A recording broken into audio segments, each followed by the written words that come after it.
Hello and Happy New Year. Um, Welcome to Entirely English 2025. And with this new series of videos, we are going to be looking at British manners. Now, if you're studying English, if you're planning to visit England, Britain, or if you're thinking of emigrating to our lovely country, then manners are something you really must know about. As you will know from your own culture, people who don't follow the rules of manners can get into serious trouble. So let's begin with looking at what are manners. Well, in sociology, manners are defined as the unenforced standards of behavior that show a person is caring, proper, refined. They are like laws, but they differ in two significant ways. Firstly, most laws are common around the world. For example, murder is illegal in most countries. I say that advisedly because there is a difference of opinion as to what is murder, but you get the idea. Whereas manners can be different from culture to culture. If you are from a very different culture than Britain, you'll probably realize this. Anybody who's travelled will realize this. Manners change. The second difference is, unlike laws, there is no system of punishment for transgression. So you break a law, you can be punished. You do something that goes against what is accepted as good manners, you don't get punished. The nearest you get is censured or disapproval from the people around you. So they might give you a look. They might just turn away from you, like, I don't want to know you. Or they could, for example, if you push in line, if you step into a queue in front of them, they would give you a harumph. That is to say, you step in and the person behind you goes, huh. It's just this sort of heavy sigh, and it's to let you know I'm displeased, but I'm British, so I'm not going to say anything. But what we accept as manners change, not just country to country, but over time as well. So in Britain, a gentleman is what you would call somebody who behaved properly. They were refined, they were polite, they were well-mannered. Lady was a term we used for women in the same way. Those who were polite, well-mannered, proper. Nowadays, people say that using the term lady is offensive.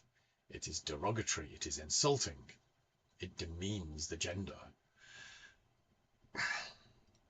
I still use the term lady when I'm talking to a lady. So there is another school of thought that says that manners were established to avoid conflict. This is really interesting when you think about it. For example, one we're going to come to later in the series, when you're eating dinner, you keep your elbows in, you don't eat like that. And the reason being, you would knock somebody else and that could cause a conflict. Same with speaking with your mouth full, food flies out, hits somebody else and you have a conflict. So manners were a way to avoid conflict. We will look at some of those things in more detail in the future episodes. Now, in my youth, manners were something taught by parents. They were reinforced in school, but the parents taught you your basic manners. Please, thank you, holding doors open for not just ladies, but other people, offering your seat to somebody on the bus, all those sort of things were taught to you by your parents. Your teachers would reinforce it. Say please, that sort of thing. However, a few years ago at a conference in Brighton of the Association of Schools and College Leaders, one speaker proclaimed, "They don't say please and thank you. They have no concept of taking turns. The last thing overstretched teachers need is to be passing on basic manners.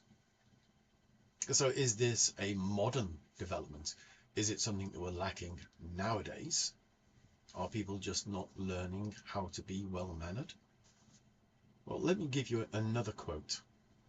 See if you can guess who said it and when. Children today are tyrants. They contradict their parents. They gobble their food and they tyrannize their teachers. Can you guess who said that? Well, that was Socrates in the 5th century BC. So we can see that this idea of manners being instilled in children has been going on for millennia, and it's often been a problem. But teaching children anything is a problem. You have to keep at it. So in this series, I want to explain British concepts of good and bad manners, the norms of behaviour, the polite and courteous way of doing or saying things, and the bad way as well, the offensive forms. And also look at what good manners, historically, are now considered to be rude. Now, if you have moved to Britain, or you've visited maybe on holiday, or you've encountered British people abroad, what aspect of British manners have surprised you, or shocked and horrified you? Because different cultures, different ways of doing and understanding things. Or maybe not just Britain. If you've been to another country, one that has a very different cultural society to your own, were you surprised or shocked by anything that was acceptable and unacceptable in that country? Put them in the comments. It'd be really interesting to discuss these things. And also tell me if there's similar changes in your country. Have what were considered good manners or basic manners in the past been forgotten, disparaged, cast aside? What in your culture were considered bad manners or are considered bad manners that you've encountered in other countries that are just acceptable behaviour? Let me know in the comments. Even if you live in a country where English is spoken, maybe one of the former colonies, things have changed. So do you find there's big differences in what is acceptable behaviour, good manners in your country to what is acceptable and good manners in Britain? If you're from New Zealand or Canada or Jamaica, Gibraltar, Hong Kong, what are acceptable things there that are not acceptable here, and vice versa? If you're a student of English, what has surprised you when you've studied manners, or when you've read books or seen films where people have done things or said things that would not be acceptable to you? Now, as I said at the beginning, I'm going to be looking at manners in different situations. For example, as I said, eating dinner or eating with other people. If you have any comments, any thoughts, any questions, put them in the comment section below now, and we can address them. If you ask me a question about dating in Britain, good manners in dating, I can prepare my answers before I do the video, so you'll get a direct answer rather than just a written comment.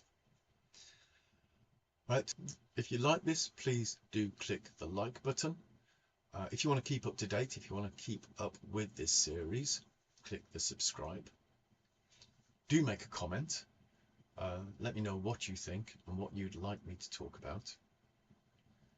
And any students looking to improve their English, check my contact details below. All right. See you soon for the next episode, or the first proper episode of this series. Bye-bye now.